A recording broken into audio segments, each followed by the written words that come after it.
to the Handmaid to Heroine podcast. This project has been about 18 years in the making from when I left a religious cult in 2004. And ever since, I put out a little message, a little invitation on Facebook, on my profile, and a couple groups, and I just invited people, if asking, my wild, wonderful, unconventional friends, have you been brought up in an authoritarian, possibly religious, culty environment, and found your way out of it now, living a life-affirming, purposeful, expansive life. And as we do when we get to leave these things. So, or at least that's available. And the response has been absolutely amazing so far. So far, we have ex-Mormons, we have witches, we have New Age sex cult, people who've left New Age sex cults. There is a globally famous energy healer who'll be with us. We have ex-fundamentalists, I'm shaking a little bit. Ex-evangelicals, lots of X's, and people who found these life-affirming just lives, where they're living in their purpose, and it's good. So, and yes, there's been a path there of usually beginnings that led up, that prepared the ground. It's like handmade training, and then usually it's either by childhood, or marrying, moving, and suddenly finding that you have no friends unless you adapt and kind of do, live like a local. And then it just, the Kool-Aid gets stronger, and there you are. So my story is about half and half. Anyway, this first episode, I'm going to start with my own story very quickly, because it's important for us to tell our stories. And it's important, I think it's important for you to know that I've been there and I've done that in my own way, in my own experience. And there really are good, wonderful things on the other side of it. So I hope this helps. And, besides, cruel, culty things thrive in secret when no one talks about what happened, what's going on, what the patterns are. And so when we can turn the light on and just kind of go, you know what, then it helps other people to spot the signs quicker and not to go down that route. So it's worth it. That's what I was telling myself when I started recording. But honestly, this is like my third or fourth take. I was actually shaking. So here we are. A sure sign, because you're supposed to run toward what you fear when you know it's healthy and good for you. So here I am running. So two early things to set the scene. I've always had spiritual natural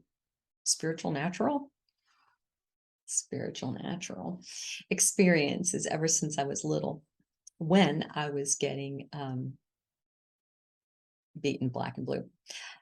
I would leave my body, and I would just leave, and I'd be looking from the ceiling, kind of checking out what was going on, until it was safe to get back in there again.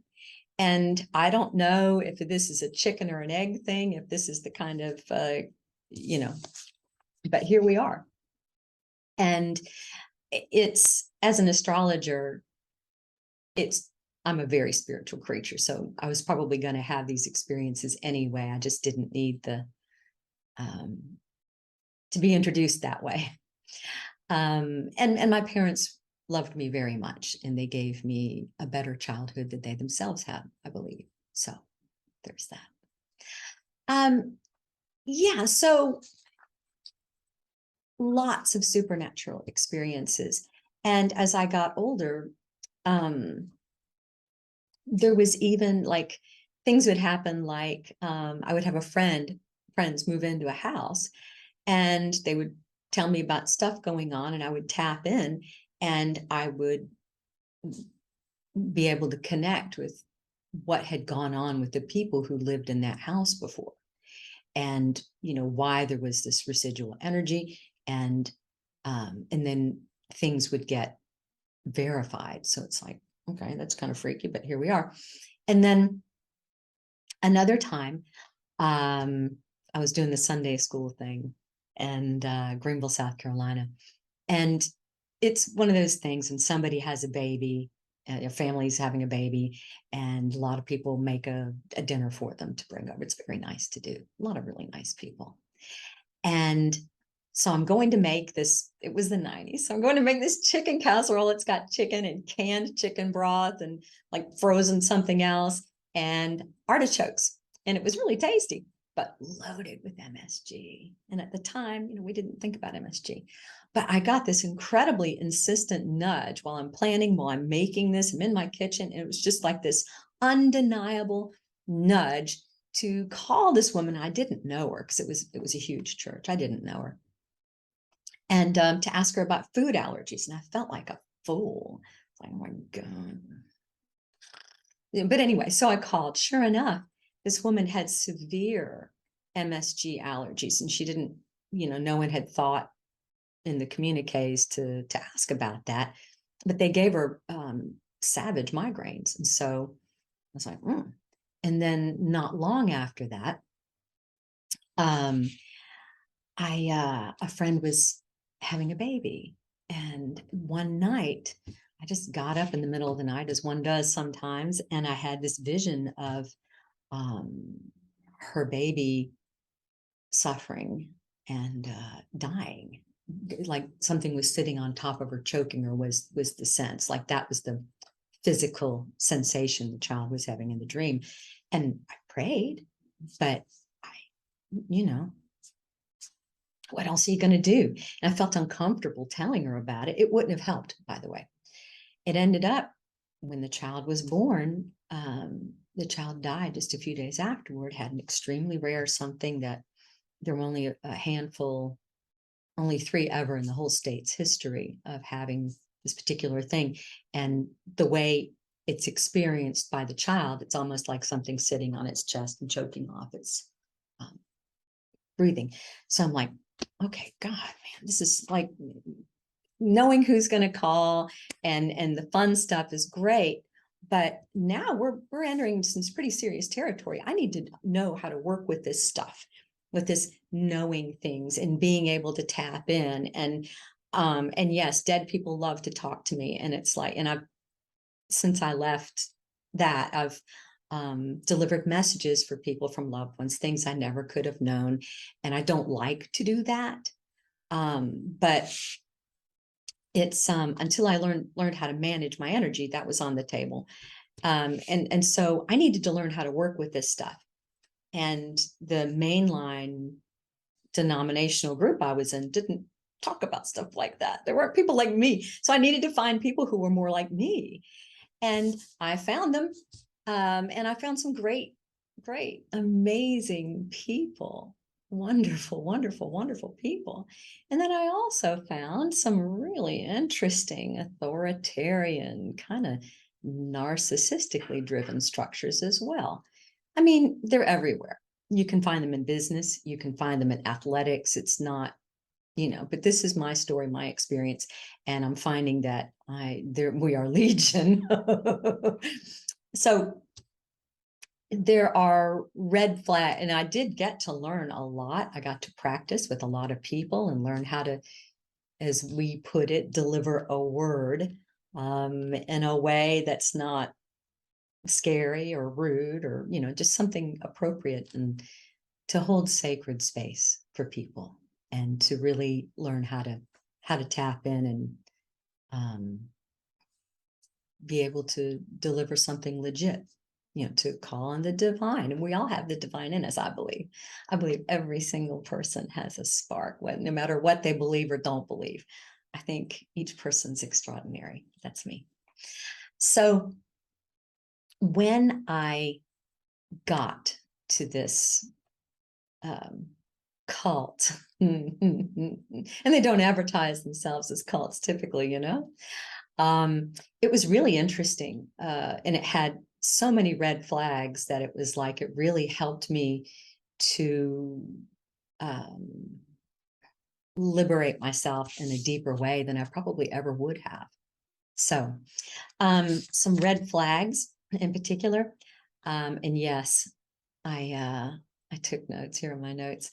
Okay, some of the red flags, and is every single person who got there went from delighted to depressed just within a few short weeks. It was incredibly oppressive. And the leadership there, you know, it was the kind of, well, the devil's after us kind of talk, but, you know, mainly, I think they were outsourcing the responsibility there. You know, if you're horrible to people, they get depressed, you know. 2 people died after literally working themselves to death for this organization. Very specific instances, with no, you know, mysterious causes. It's just like they just quit working. Their bodies just quit working. That's it. One of them was, there was a conference, and book tables, you know, the books and tapes at that time were a lot of the bread and butter for ministries. And though it was a husband, lovely, sweet, lovely husband and wife. The wife passed away. The hotel where the conference, nearby where the conference was being held, and the husband's working the book table for God. It's like, man, some fucked up stuff. Just blah. Anyway, the guy in charge surrounded himself with yes people. Dissent was neither appreciated nor tolerated, no differing points of view. And that's always a red flag. Critics, or just anyone, no one dared criticize, but even if anyone had a differing point of view, even if they couldn't make a face, like mask wearing was highly encouraged when it came up to kissing up. Like, if you just made a face, you know, sometimes you kind of go, you know, or and face making was not, you know, I mean, you could really get targeted for that kind of thing, as in being isolated, attacked, and later shunned by the group, not because most of the people in the group weren't really super nice people, but it's they themselves would get it, if they didn't participate in the shunning. It was pretty brutal. And yes, this is my man, Kitty.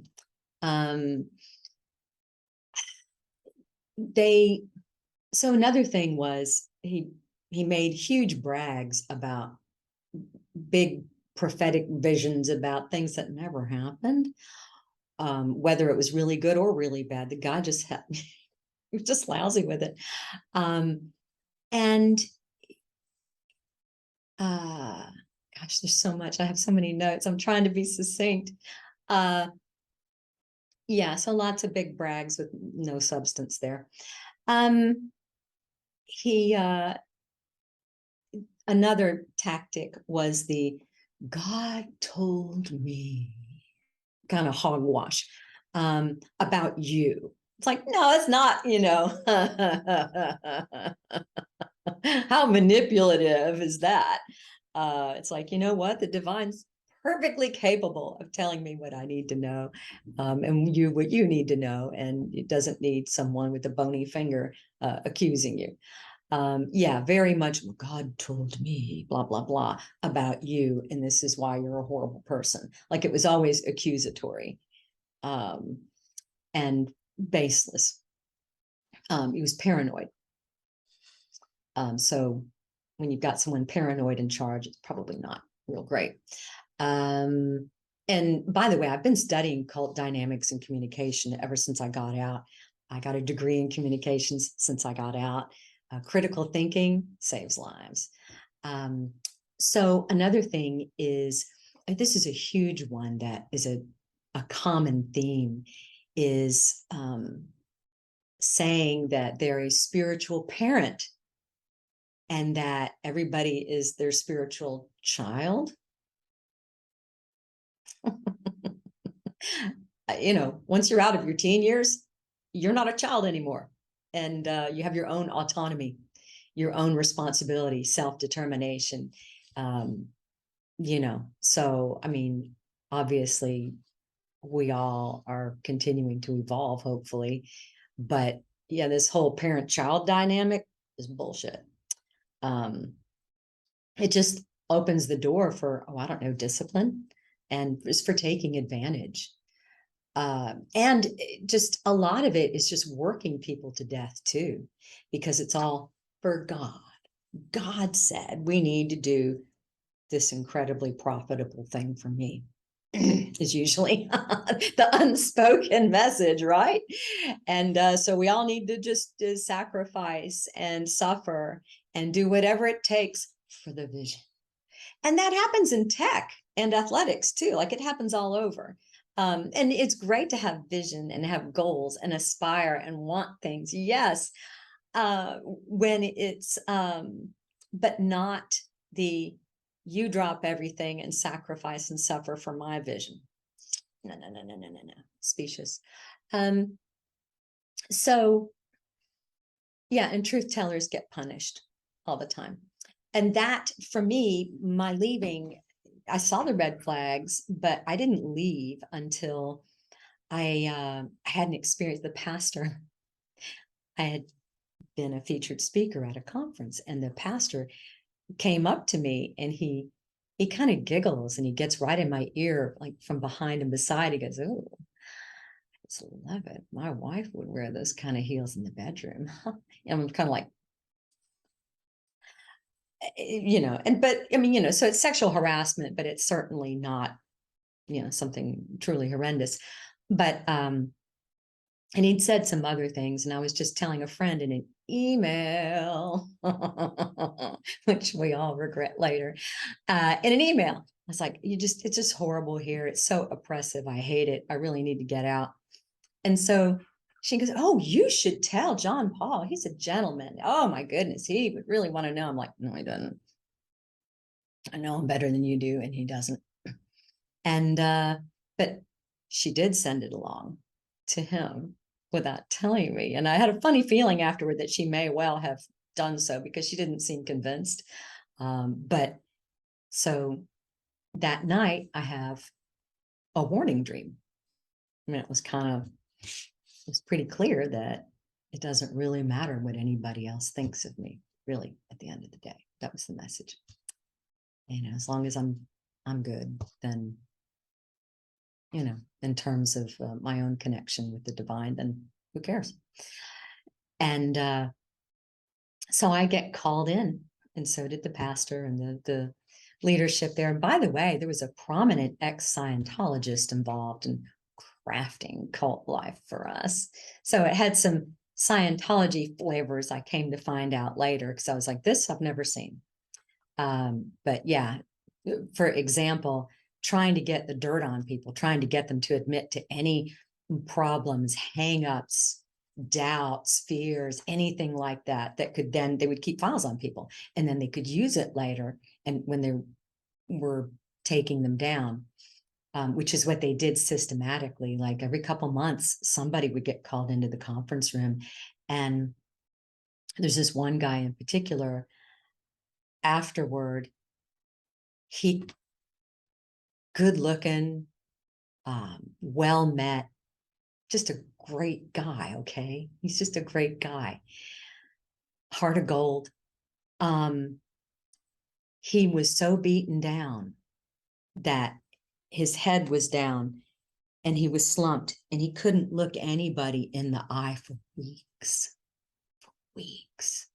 And yet he still had to show up. He still had to attend church and do the things. And he was just, they had ripped him apart by every possible method to just reduce this guy. And that's what they did. And it was my turn. Plus, I'd done very well at the conference. People loved my session and responded better than they did to the big guys. And we can't have that. And someone had warned me of that when I first got there. He's like, don't shine too bright. He goes, it's kind of like if we're blades of grass and we get too high, the lawnmower is going to come and clip us. So don't do that. And he was doing me a favor. He meant it well. He's a nice guy. And so it was my turn. But luckily, I did have that warning dream. So it's kind of like I knew it was coming. And I hadn't been as free with my issues. I hadn't been as open. And so they didn't have as much to exploit to take me apart. And I'd had some therapy by that time. And so there it was. It was like a naked light bulb Nazi interview from the movies moment. It was horrible. And I was being called on the carpet because I blabbed.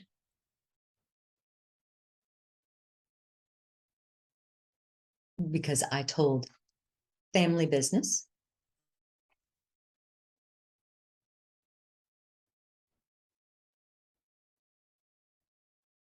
And I was going to be punished for talking about it, for talking about being unhappy there. But more than that, for talking about the sexual abuse. Just the and it wasn't like, and I was very clear. I did not exaggerate what the guy said or did. There was no exaggeration there. But it's gross. It's gross. And just for talking about that, though. And it was, and after that, everyone had to shun me. And it was just, but I didn't let them break me. I didn't let them break me. So, no, you don't get to do that. You don't get to do that. So it wasn't long after that. And I was like, you know what? People have to get out of these places. And the whole time I thought I was doing it for God. And I was all suffering and doing all the things I was doing for God, because that was my purpose. And it's like, you know what? My feeling is that God doesn't even exist. It's just bullshit. And it's a manipulation to get people to do a bunch of crap to make them money or make them look good. So in the experiences I had in the places where I was, especially the last one. So I got online and I went to a place that, now this was you could call it like a charismatic Christian church. It was a ministry, it was a prophetic ministry. So there were a lot of really, really gifted people who were really good at tapping in, very intuitive. And we had dream teams and prophetic teams doing dream interpretation. And we'd have people lined up out the door and just, and it was great practice. And there were so many really gifted people, and it was cool because you could have,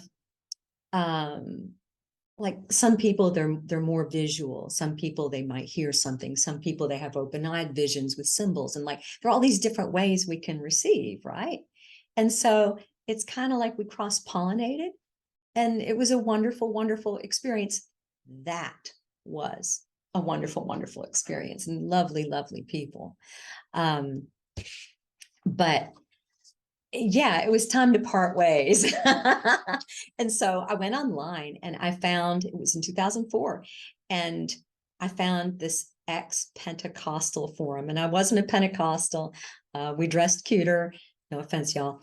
And there were all these people who had been out for years, and so many themes were consistent, like about the way music was done, the way money was handled, just cult dynamics, spiritual abuse, all these things. And it was like, oh, you mean we won't get struck by lightning and the kids won't lose their minds? Oh my God. It was great. It was like I had hope. And we left, and within a year I was in college. I had I had a theology degree, but it wasn't anything I'm really thrilled about. So I went back to, and I ended up going to the University of Georgia, got a degree in communications, and just my life completely changed. I'm known globally for online reputation management because I fled spirituality after that. I was like, spirituality kills. But it was a baby in the bathwater kind of thing, because it's like fish got to swim, birds got to fly. It's my nature. So I'm going to be me. And I do have, I've consulted for thousands of people by this point, and they like me, and they feel like it's been a good experience for them.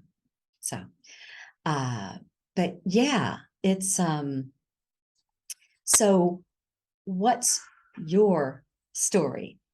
If you feel like you have been a handmaid of sorts, and you are making the journey, or you've made the journey to being your own heroine.